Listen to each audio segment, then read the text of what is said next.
All right, guys. So I'm guessing that's not self-explanatory. I might need to dive into that a little bit. But before I do, let me ask everyone a question. Raise your hand for me if you've ever masturbated. All right. Now keep your hands raised if you never want to masturbate again. All right, that's relevant, I promise. I'll get to why I asked you that question. So these are graham crackers. They were invented in 1829 by a Presbyterian minister. He tried to sell them to his followers, and when he died, everyone who ate graham crackers died with him. It didn't work. 69 years later, a company called Nabisco resurrected his recipe and tried to sell graham crackers again. They made billions of dollars and became a multinational. Why? Well, Sylvester Graham, the inventor of the graham cracker, sold his crackers as a way to remove the urge to masturbate. No one bought them. Nabisco sold Graham's crackers as a delicious and nutritious snack the kids will love to eat. Billions of dollars. What I'm trying to say here is how you sell matters just as much or more as what you're selling. And that's what copywriting is about. Now, in this talk, don't worry about taking notes. Because at the end, there's going to be a $4 little booklet that covers everything that I'm going to talk about here and more. So for now, just listen and pay attention. And feel free to interrupt me with any questions. I'm happy to answer them. I enjoy throwing them at me. Makes me think on my feet. This is ADA. Attention, interest, desire, action. Remember this. This by itself could be considered the 80-20 of copywriting with nothing else. If you know this, you can sell. Every successful sale in the history of man has followed this, whether the seller knew it or not. Attention gets your reader to stop what they're doing and listen to you. Interest is when they're convinced they should keep listening to you. Desire, now they want whatever it is you're talking about. And finally, action, they take it. They give you their money, they get their thing. Now I'm going to give you an example of how this applies everywhere in every type of sale. You're at a bar, and you see somebody cute with a dashing smile across the bar. They have your attention. You go over, you talk to them, you find out not only are they a cool business person, but they're also a philosopher. They're really interesting people and sexy. You're interested. You take them home, you guys are touching each other, you're kissing, you're talking a little low talk and small voices and giggling. Desire, and then action. So, attention. In the words of Joe Sugarman, one of the great copywriters, the point of the headline is to make your reader read the first sentence. The point of the first sentence is to make the reader read the second sentence. The point of the second sentence, the third sentence, and so on and so forth to the last sentence. So you want your first sentence to make sure they keep going. If they don't, it doesn't matter how great your writing is. If nobody reads it, it doesn't matter. So you want your headline something that makes them either say in their mind, "What?" or "Whoa." That will make them stop. A great way to find some of these is go to Reddit, because essentially everything on Reddit is a headline. So just go to the front page, and most of that stuff will be an example of a great headline that people click. Second thing you want, once they've started reading, is a first sentence that makes them read the second sentence. A great way of doing this is making this first sentence very, very short. For example, on one of the things I used to get Mailbird onto the front page of TechCrunch, the first sentence for that press release was time. One word, time. Second sentence was, it's the most valuable resource you have. Now that second sentence is irresistible, and it makes them say yes in their heads. They agree with you. Time is the most valuable resource we have. I think we all know this, right? So the first sentence has got them reading. The second sentence has them agreeing with me and being intrigued. That is great for getting attention. Once you have their attention, you want to make them interested. You want to convince them that it's worth their time to keep giving you their attention. Now, the way you do this is to give humans two things humans love. One, humans love stories. It's how we've gotten information across for millennia, way before we had any other thing, stories. Another thing humans love, and we've evolved to, this is why we're so successful as a species, is we love learning new things. So if you can tell your audience a story that teaches them something new and valuable, you will have their interest. They want to hear the rest of the story, and they want to learn more valuable things from you. Now that they're listening to you, you can start talking about what exactly it is you're telling them. So in this case, You want to make them see themselves living their life in a way better way because of your product. There's a few ways to do this. One is features and benefits. A great example of this is a car that they sell to manly men. They don't say this car has, a shiny paint or a nice door or a fast engine that's loud. They say this car will get you laid because of the shiny paint and the nice engine and blah, blah, right? Each feature is linked to the benefit. If the feature is linked to the benefit, it doesn't matter. Don't even talk about it. It shouldn't even be a feature. Another one is success stories. If, let's say, I was once fat and I got skinny using this magical berry, tell my story when you're trying to sell that berry. So other people can see, he did it, I can do it too. And the third one is visualizations. If you can actually tell them about what their life will look like if they buy your product. For example, you wake up in the morning and you step outside and there's a bunch of awesome entrepreneurs eating delicious breakfast that's healthy for them and working right downstairs. You come upstairs and there's a talk about copywriting that's you're free. This is why you want to come move to Startup House Valley. Woo! Right? You visualize what it is you want, you make them see it, they want to come. And finally, action. This is the easiest step if you've done the other three right. However, there are a few hitches you want to watch out for. One, well, first of all, does anybody here have an e-commerce store where they're selling something online? Nobody. All right, well, one thing you'll find a lot, oh, you do, perfect. One thing you'll find a lot is abandoned cart is a huge problem. People will browse your site, compare items, select the ones they really want, put it in their cart, get to checkout, and leave. One of the main reasons for this is because it's complicated to go pull out my credit card and pull out the info, and it makes me think about this buy again. Do I really want it? Am I sure? Right? Oh, I have to put in my shipping address? I'm not even sure what my address is. Right? It's complicated. It's too many steps. They quit. And the other one is they don't tell them the steps. I'm sure we've all seen a sale where they go, check this out. Isn't it awesome? You should buy it. Bye. How do I buy it? Where do I go? It's confusing. So, of course, I just leave. I'm not going to research how to buy your thing. You tell me. So with this one, you want to keep it as few steps as possible, as simple as possible, and explained in a way so that a 5-year-old could buy your product. Another thing you can use here is a guarantee. There's a really cool company, and those of you who know Joe Rogan will know about it, called Onnit. And they sell these pills called Alpha Brain pills. Now, if you buy these pills and you don't like them, Onnit will send you all your money back, and you can keep the pills. Why isn't Onnit out of business? Why haven't a bunch of scammers bought 1,000 pills and then gotten all the money back and kept the pills? For two reasons. One, people aren't generally assholes. If they like your product, they want to give you the money. And two, for somebody who bought your product truly thinking they're going to like it and being happy about it, for them to ask for the guarantee to be fulfilled means they have to admit that they were wrong. They made a bad choice. Humans aren't good at saying they're wrong. So a lot of them will just eat it. So just deal with it. So having a guarantee will always, always make you significantly more money than it loses you. Do not give in to the fear that will undoubtedly come up when you're offering it. I offer 110% guarantee on my copywriting because it's worth it. People love what I'm doing, and very rarely do they return. So it's worth it offering more money than they give me. Okay, you know Ada. You essentially know copywriting. However, having that isn't really enough by itself. I can't now say, go write a letter. I'm going to tell you how to use Ada and all the structuring around it that'll get you from not knowing anything about what you're selling to selling it to other people and having them love buying it from you. Now, there's 6 steps in the copywriting process. Step 1 is finding Waldo. If you're American, you probably know what this is. If you're not, I'll explain it. Step 2 is becoming the expert. Step 3, my personal favorite, incubation. Step 4, your skeleton. Step 5, draft 1. And step 6, edit, edit, edit, edit. Step 1, finding Waldo. Now, who here does not know what Waldo is?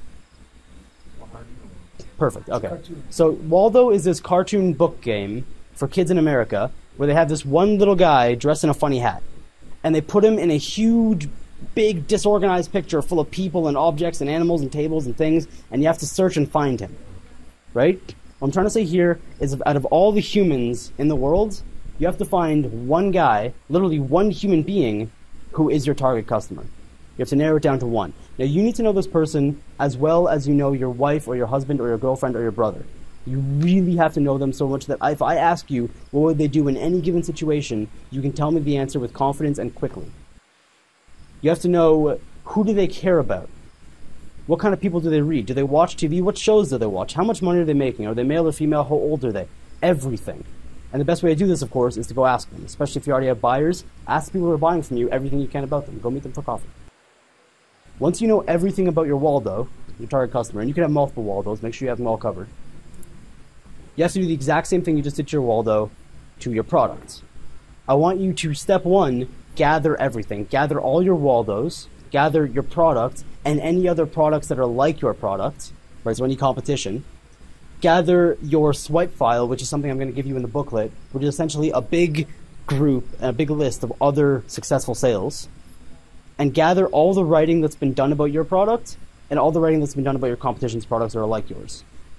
Once you have all this, I want you to read it all twice.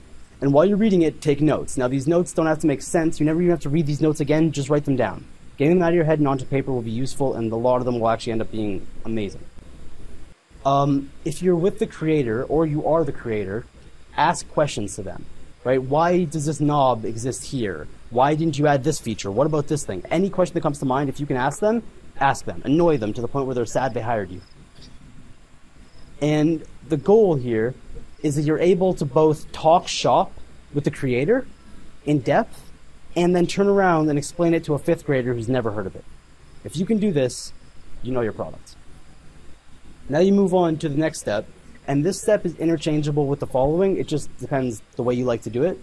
In my case, I like to do the skeleton first, which is simply you follow a template. Once again, it's in the book, that says, 1, who are you writing to? So I want you to outline the specific Waldo for the specific piece of paper you're writing to.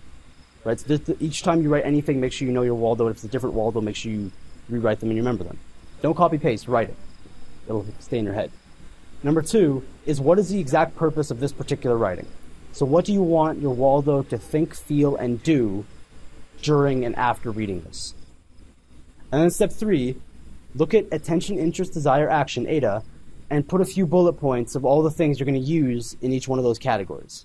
Right? For attention, I'm going to talk about how I can give you a meal for free. Right? For interest, I'm going to tell you about how awesome it is that dinosaurs used to exist. Whatever. Once you've done this is the hardest part of copywriting. Prepare yourself. Incubate.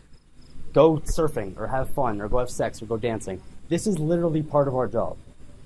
Right? If you don't do this, your writing will suffer. It's going to come out worse. Part of your job is to go have fun. Now, we're all entrepreneurs, and I know we're not good at this. Right? We've all been out there surfing, thinking about that thing we have to do back on the computer. Right? Try not to. Try to stop thinking about your thing and go have fun. And stop doing this when the idea hits you. It's going to.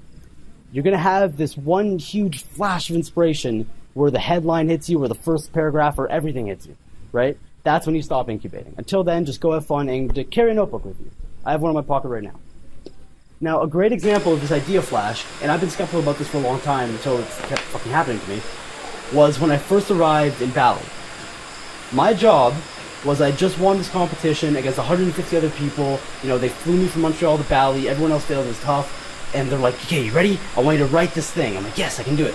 And I spent 3 days writing thousands and thousands of words of crap.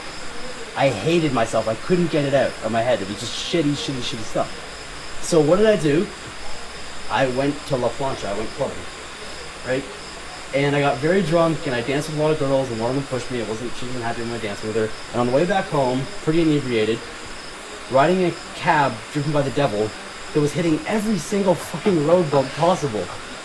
The first 3 paragraphs of what became a press release that got us onto TechCrunch hit me all at once, and I had to pull out a pen from my pocket and steal the driver's paper and write it on the bouncing cab window and get it all out and then go home and type it out.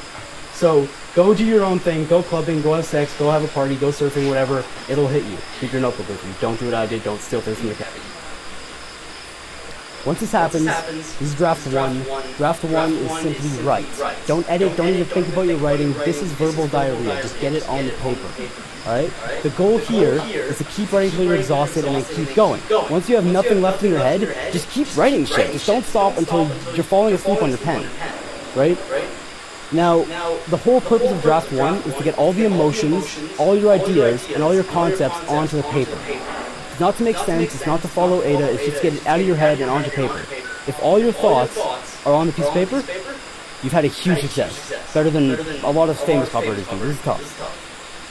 And once you've done that, first of all, go take a break, have a meal, take a nap, and move on to editing.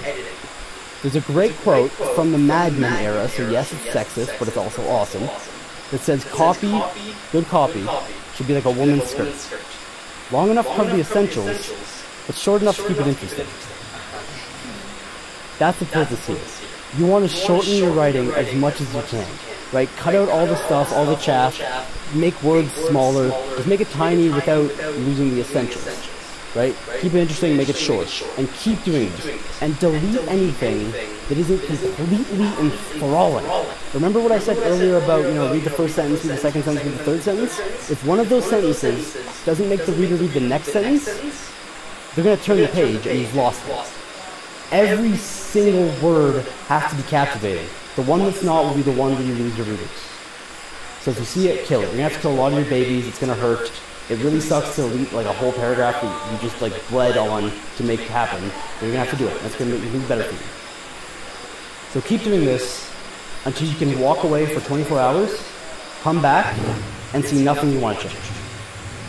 And once you've done that and you've done the editing, I want you to keep editing. One of the greatest copywriters of all time, Michael Ogilvy, says, I'm a lousy copywriter but a great editor, and it's true, his first drafts were shit. Well, I want you to run through the copywriting checklist, once again, it's in the booklet, and then I want you to show it to all your friends, especially your friends who are writers, and especially friends who match your target audience, and while they're reading it, sit beside them and watch them like a stalker, and see all the things they do with their face, and see when they seem to get bored, and take notes, see what it is they're reading and how they react to it, and then listen to their feedback. Right, taking into account, you don't have to use their feedback, but listen. And once again, keep doing this until A, you're happy with the way they're responding to you, and B, they want to buy it. When they want to buy it, that's a great sign. You've done well. Use it. Alright, you're a copywriter. That's really all you need to know. That's your 80-20. Right? Keep in mind ADA. Always know your product and know your customers very deeply before you write anything. That's important. And edit, edit, edit, edit, edit. That is copywriting. Now, I've gone back to some of the other stuff. This stuff is not in the booklet explicitly, but it is implicitly in the checklist. That will take your copywriting from, pretty good to excellent. Just a few of the advanced stuff that stole. So one of them is chats. Don't pontificate. Right? So I'm not standing here on a podium talking about how I'm going to solve all your problems. I'm just talking to you. Right? If me and you were sitting across each other having espressos, I'd be using the same words I'm using now, I just probably wouldn't be holding a mic. Right? When you're talking to your reader, talk to them the same way you talk to them if you were having lunch together. Use their language. If your reader says the word y'all when they talk to people, write the word y'all. Don't say you all, say y'all. Right? Grammar doesn't matter, but what you're saying does. It should sound the same way it sounds when you talk. Another one is, does anybody here know everyone's favorite word? Anybody? Any guesses? Their name. Yeah, exactly. Yeah, their name. Everyone's favorite word is their name. My favorite word is Eddy, right? What I'm trying to say here is that everyone wants to hear about themselves. They don't want to hear about you, right? They don't care about why you started the business or what your dreams are or how awesome your product is even. They want to hear about what your product does for them and how it improves their dreams and why they should buy it. Them, them, them, them. Only talk about them. They're not going to care about you for a long time. And when they do, they'll send you an email to let you know. Until then, talk about them. Another one is address fears. Now, every time any one of us has started a business, we've had fears about it. We've gone, what about that hole in the business? Because every business has problems, and your customer notices them.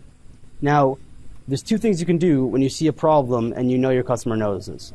One is you can bring it up and say, here's the solution. That's what you want to do. The other one is you can ignore it. When you ignore it, they're going to keep having this fear in their head, and they're not going to buy it because there's a fear. But when you bring it up, not only do you solve the fear, but now they trust you because they know that you think about them, you know them, you are them, and you've solved their problems before they became problems. They know you're taking care of them. Now they want to buy from you. Another one is fall in love, right? We've all done money for the work. We've all had that really shitty job that we didn't love and we did a shitty job at it, right? That's the way this goes. One of my first gigs I ever did when I was a copywriter, just recently dropped out of high school for it, was I sold Christian jewelry to fat people in the Deep South. And I wrote things like, if you buy this, Jesus will know you that you love him, and then he'll protect your siblings. And they bought it a little bit, which was sad. And I went into depression and didn't copyright anything for months, and finally vowed that never again in my life will I write for something I don't absolutely love, because it fucks me up, and it didn't even sell that well. Right? If you're not in love with what you're selling, stop selling it. Right? You know that sleazy salesman you want to punch in the face? It's not because salesmen are sleazy. I don't come off sleazy right now, do I? It's because he's trying to sell you something he doesn't believe in. That's why he's sleazy. That's why some sales seem so gross, because they don't believe what they're selling. If you believe it, you're not trying to make anybody do anything. You're trying to convince them that it's awesome, because it is. Right? You're trying to show them, check this out. Don't you want it? Yeah. Yeah, come grab it. That's awesome. Right? Everybody loves a good recommendation, and I'll pay you for it. Another one is A/B test and collect data. Now, writing, just like songs, are never done. You just stop working on them. At no point is your sales letter complete. When you walk away, there's still things that could have been improved.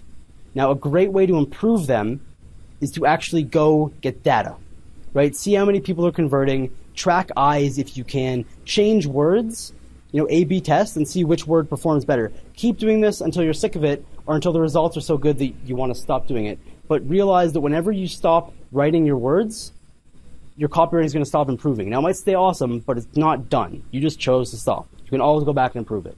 And you do this by data. And the final one, and this is a problem you're all going to encounter, I've encountered it myself, especially if you are the writer, is that no one is as bored of your shit as you are. Right? By the time this writing is done and it's published, you've read it about 1,000 times. You're sick of it. Right? And a year later, when it's still on the website and you've read it 1,000,000 times, you could say it in your sleep. You're mumbling it when you wake up. It's weird, right? You're absolutely sick of this, but no one else is.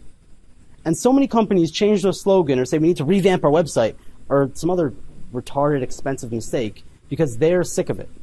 But what they don't realize is that no one else is. Now, a great story about this is there's this book that sold for 20 years called The Lazy Man's Way to Riches by Joe Carbo.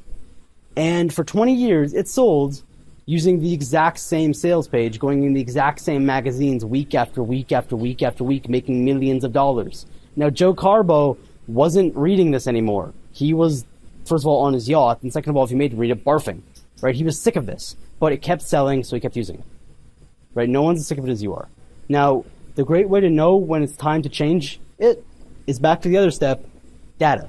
If you're making less sales, now might be time to change. Until then, don't change it. Leave it alone. All right. That's it. So that crash course I was talking about, you can grab it for $4 at gumroad.com/L/copywriting crash course. Right? Get it there. It'll cover everything I talked about here. It has a checklist. It's got a whole bunch of other stuff, and it'll teach you not only the basics, but how to take the next step, which is something called verbatim, which is essentially getting hand cramps because you're writing with your hand. Great stuff. So grab that. It's awesome. If you don't want it, don't grab it. Also, if you want my help selling your product, freaking let me know. There's my email address. Usually for editing and advice, I have a flat rate of $165 an hour. But if you just come up to me right now, I'll just give you advice. Like if you have a computer with you right now, I'll just sit down with you and you're not going to pay me anything. And if you actually want me to sit down with you and actually do the writing and help you build your products, let's go grab a coffee and talk about it. So go grab that book, and you guys are copywriters now. Woo!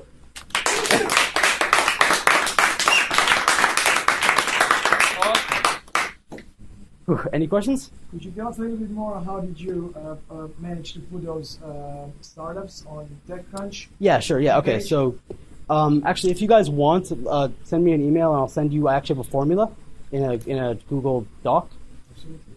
Just like step 1, step 2, step 3 on how I got into TechCrunch and how I keep using that. Maybe we can share it with others. Now they will leave us their emails. We have totally, yeah. mail list.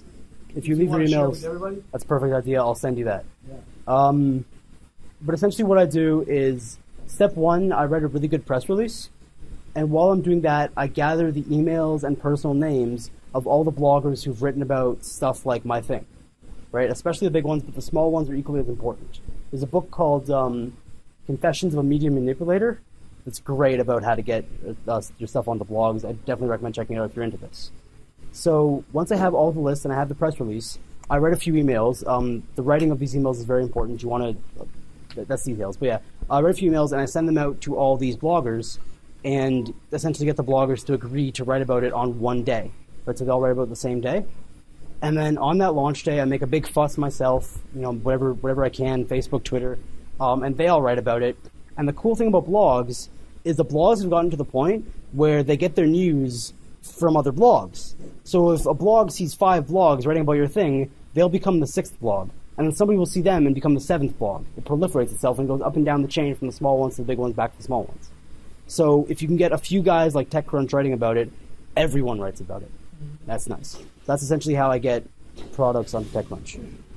It's just write something great, a lot of great writing, and make sure you have a good product, and then talk to the people. But you have planned these things for like 2 months in advance. Right? Yeah. You start 2 months in advance. That's when you start gathering your data and writing all your stuff. Yeah. You start contacting people latest 5 months in advance. 5 weeks in advance. Right? You start telling them we're going to have a launch in 5 weeks. Just a heads up. You might be interested. And that's not even how you start telling them. First, you start telling them, hey, I like that thing you wrote. You don't even mention your thing. Or you build a connection, then you start talking about your thing and blah, blah. So, yeah, that's how you do it. One thing is all bloggers get literally like 150 to a couple thousand emails a day asking for this shit. And a lot of them are absolute shit. So if you can write something that, first of all, isn't asking for anything or isn't asking us directly and is offering them some kind of value, remember what I said about giving people value and telling them the story? They're a lot more likely to respond, and then you can build rapport, and then they want to help you.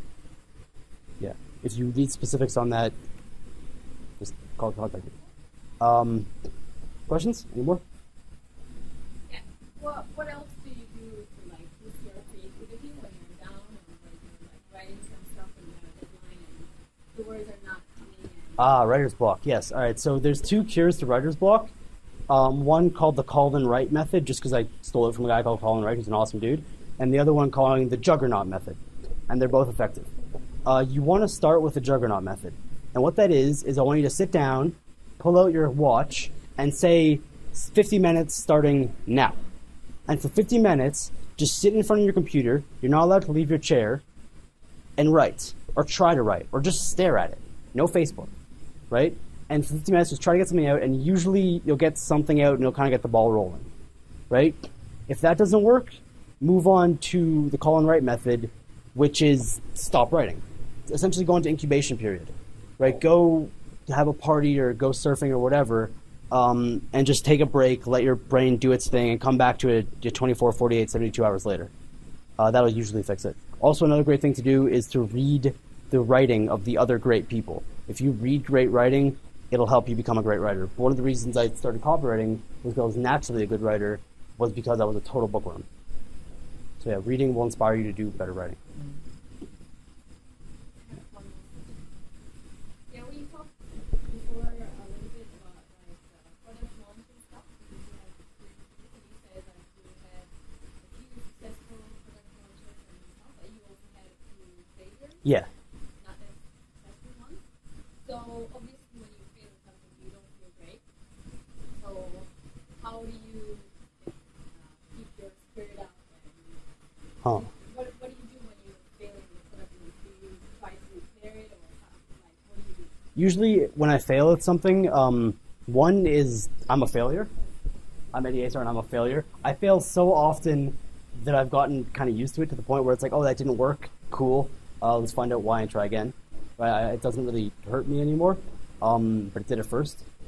And I'll sit down and I'll make sure I can try to figure out like 1 or 2 things, the 80-20 essentially, of why this one didn't work, and write those down, and next time I try to avoid those or to fix those bandages. Those boo-boos with bandages. When it comes to having my spirits low, there's 2 things I try essentially a lot like the juggernaut and the call and write method. Is one, if I just sit down and try to do work, I'll usually get into it and forget about why I'm feeling bad and I'm back in the game.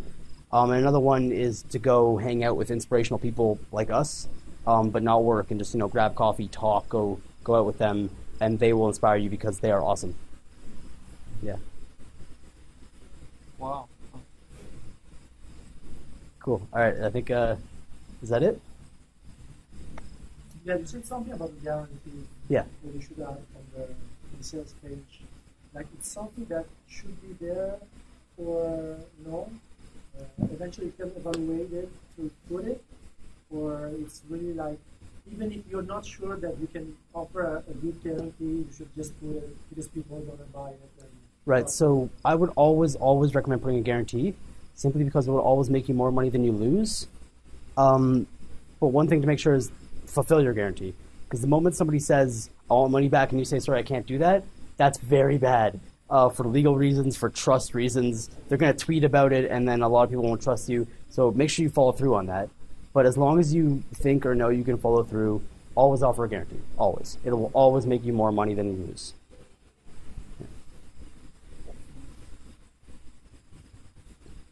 All right, cool. Great. So is this your, basically, is this your only project where you're working now, or? No, actually, this is the reason I'm giving a talk on this is because this is what I'm best at. But I actually don't do copywriting that much anymore compared to what I used to. It used to be like I did this for 4 or 5 hours a day. Right? I'll do something I call verbatim, which is a great way to learn copywriting. Which is I would take great copywriting and then sit down with a pen and paper for 2 hours every morning and write it down by hand. I'd copy it, word for word, and then go back and analyze the whole thing. Right? That's part of what got me very good. So that'd be 2 hours and then like 3 or 4 hours of actual writing. Right? So that used to be the whole thing. Now I'm something called a growth hacker, which copywriting is a part of, but it's essentially I make businesses grow faster, not just using copywriting, but also using, good ideas a lot of analytics, a lot of data, a lot of, social networking. So it's not just copywriting anymore. So it's just growth hacking, and also I run a few businesses. So yeah, it's not my main thing anymore, but the reason I'm able to talk about it is because the reason I'm able to do what I do now is because I started with copywriting. That's my 10,000 hour skill.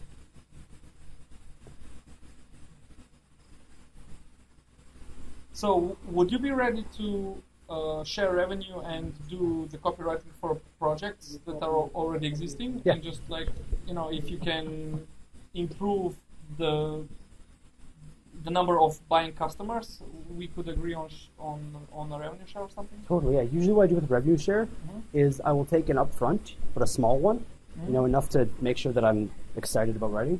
And then the rest of it's just revenue share. I earn a little bit of money for every dollar I make you. Wow, perfect. Yeah, so we can definitely talk about that. Yeah.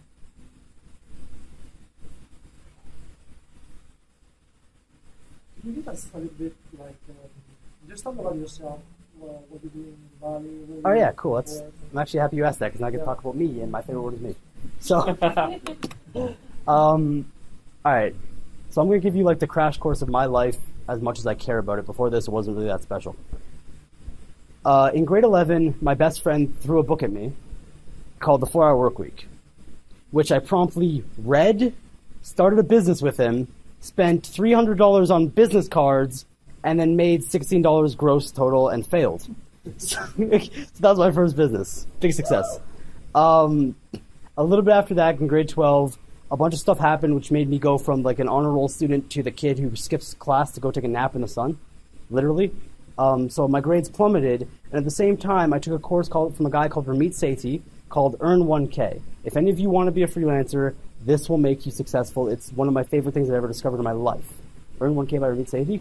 I took that, learned how to be a freelance copywriter, and I think it was 6 months later, after the beginning of that course, I was making $80 an hour as a grade 12 flunky, which is when I dropped out. Right? Realizing you can make $80 an hour more than your mom is making per hour while failing grade 12, you don't need school. Right? So I dropped out, I went backpacking for a while, and about a year after this, a year of copywriting and stuff like that, and building businesses that failed, there was an opportunity from a place called Startup Getaway in Bali for an internship. This one awesome guy called Michael Bodeker wanted to find an intern somewhere in the world. And he needed to make a video and then do some interviews. So like 150 people applied. There were 4 finalists. I was one of the finalists. We did a bunch of interviews. I won, and they flew me to Bali. And I came here and realized, oh, this whole 4-hour workweek thing is a thing. I'm drinking a coconut on the beach with my laptop. This is real, right? I stayed here for a while, and I had that internship for 9 months. And after that, they said, go free, my friend. And my mentor, Michael Bodeker, gave me one very powerful piece of advice, which is focus. Do one thing at a time, right? Just don't try to do 10 things, you'll fail. So what I did is I started 3 businesses and a book. one of which has failed already because I just couldn't pay attention. I actually had to drop it. And I've kind of started cutting down again because I realized, oh, he was right. And came back to Bali from a short trip in Taiwan to learn to surf. And that's now I'm here giving this talk. Yeah. That's how that happened. Awesome. Yeah. Cool.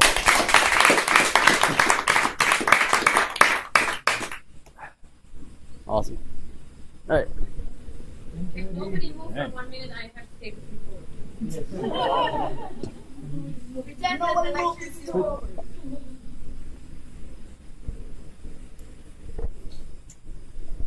Oh shit! I forgot to point the thing to people. Should it still be good? Sure. All right. Yeah. Worst comes to worst, I'll put like annotations on YouTube.